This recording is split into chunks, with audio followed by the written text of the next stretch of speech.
உங்கள் அளவில் நான் தூசி கூட இல்லை. ம் அப்போ இருந்து இப்போ வரைக்கும் பெற்றவங்களுக்கு பாரமாக இருந்துடக்கூடாதுன்னு நீங்கள் உங்கள் உழைப்பில் உங்கள் சொந்த காலில் நிற்கிறீங்க.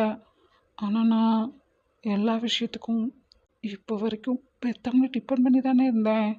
உங்களை பார்த்து தான் இப்போ தான் நான் கிளினிக் ஆரம்பிச்சிருக்கேன். அப்புறம் ஒரு பொண்ணா நீங்களே உங்களுக்கு ஒரு ஐடென்டிட்டி வேணும்னு நினைக்கும் போது ஒரு ஆணா நான் நினைக்காம இருப்பேனா என்ன? என்னோடய பேரண்ட்ஸ், கிராண்ட் பேரண்ட்ஸு, அவங்களோட ப்ராப்பர்ட்டி இதெல்லாம் வச்சு என்னை வேலிடேட் பண்ணாதீங்க ப்ளீஸ். நான் என்ன படிச்சிருக்கேன், என் திறமை என்ன, நான் எவ்வளோ ஏர்ன் பண்ணுவேன், நான் உங்களை எப்படி வச்சுப்பேன், அதை பற்றி மட்டும் யோசிங்க. நான் தான் சொல்கிறேன்ல.